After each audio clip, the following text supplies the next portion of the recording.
This is a walk around of my 1935 Ford all steel cabriolet,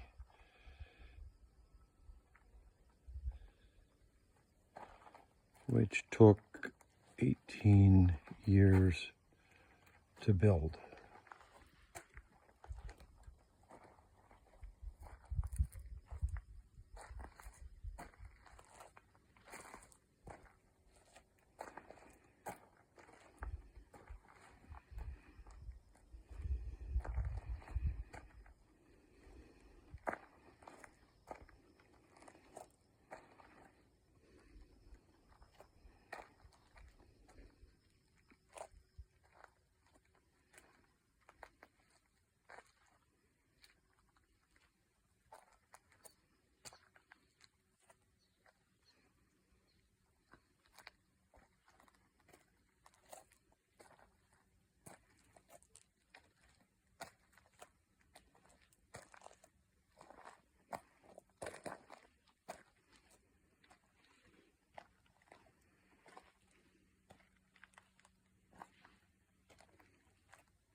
Now I will describe to you the actual build process. I'll start here with what you see as a trunk. It came with a rumble seat, and this trunk was fabricated out of a 51 Vauxhall roof, which we cut out at the wreckers and then put through the English wheel to make this entire shape, which goes along with the boat tail at the rear end of this vehicle. The bumpers are Bob Drake stainless steel copies of 35s, and then both front and back, the bracketry was shortened and then enclosed with this cover plate tray, custom made, so that you don't see any of the bracketry, because this car I designed and built on a smoothie principle, meaning no external handles. Everything is keyless. These are 15-inch American racing wheels with Alden coilover shocks front and rear and 4-link rear bar suspension.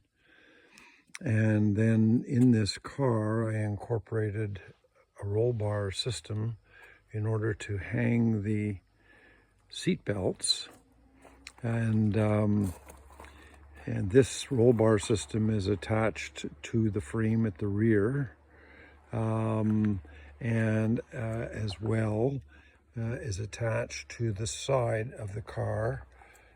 Inside these rear quarter panels is a 3-inch by 4-inch steel channel that these roll bars attach to, and then that is attached to the inner portion of the body.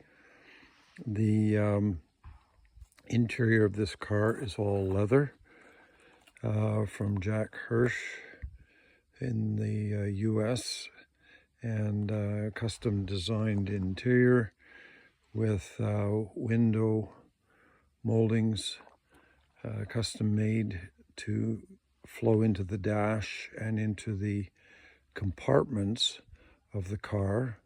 And the dash, of course, was modified to incorporate air conditioning and heat vents for those fall days when you want to take it out. I did it steering wheel with a 5-speed manual Tremec transmission. This is a Ford in a Ford from beginning to end, with a Boss 302 Ford Motorsport engine, fuel injected underneath that hood. These are lighted sun visors from a 2002 Lexus, and essentially function quite well. power windows, power door locks, power steering, power brakes, manual transmission. These are the whiskers in the windows, which were all original and then reglassed along with the windshield. The front portion of this car in the A-pillars has a 1 by 1 inch steel square rod that runs from the top down all the way to a plate at the bottom that mounts to the frame to provide extra support in the event that this car was ever hit or rolled.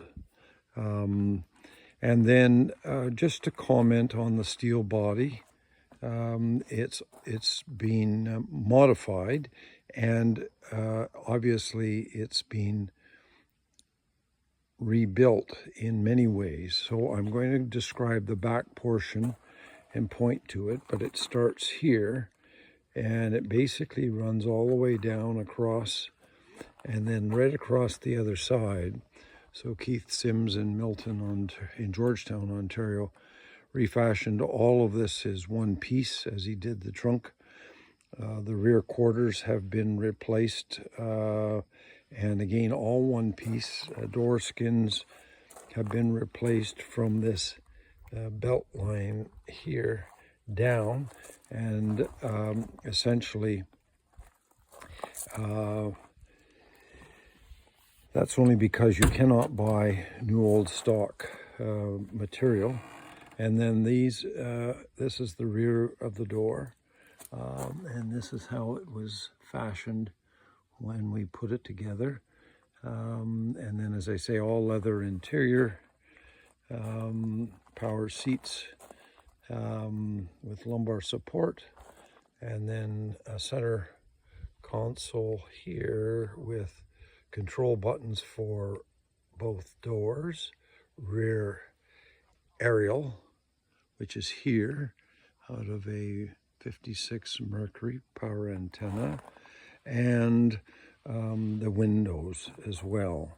So that's essentially the door, and as I say, the door skins. Now the hood has been replaced. It's a Hagen hood system, 3-way. So the side panels have been modified to follow the belt line and curve of the car, so that everything lines up properly. And all the fenders have been, and underneath of the running boards have been rhino lined and tinted to the car color, so that if a stone chip comes off a tire, it basically won't ping the paint from the inside. So again, these are 15-inch American Racing wheels. This is an all new bezel around the windshield that I bought down in Hershey. We put wipers on this car. And then the front system has been modified probably more dramatically with 2002 Mini Cooper headlights, laser cut turn signals into the bumper. Again, a Bob Drake bumper, which was then modified.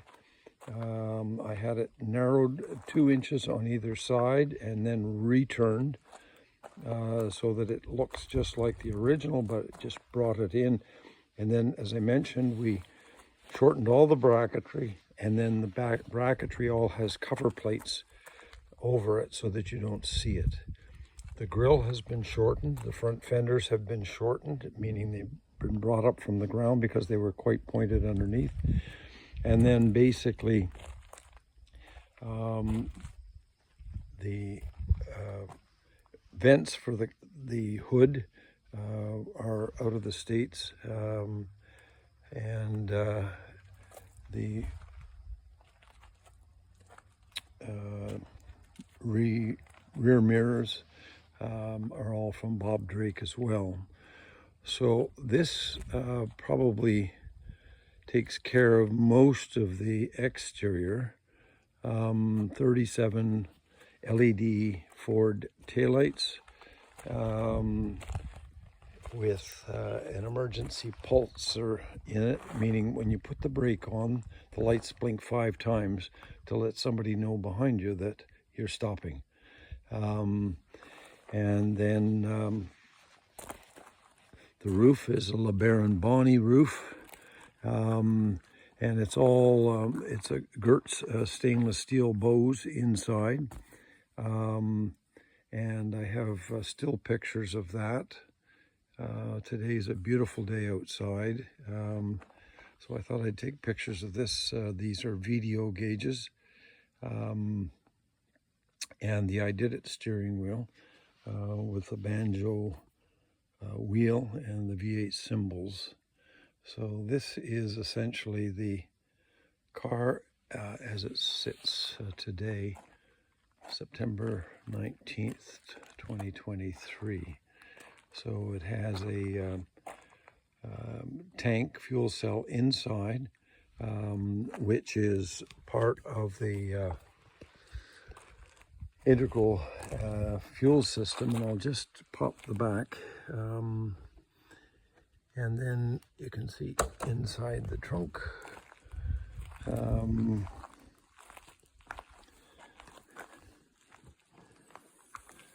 this is the trunk. Again, all done inside, and it has its own LED lighting. And the fuel cell is behind this 35 Cabriolet sign that I put in it. It's built for safety, so it has rollover valves. It has a number of features that would stop the flow of fuel the minute anything untoward happened to the car. So I'm going to just pause for a moment.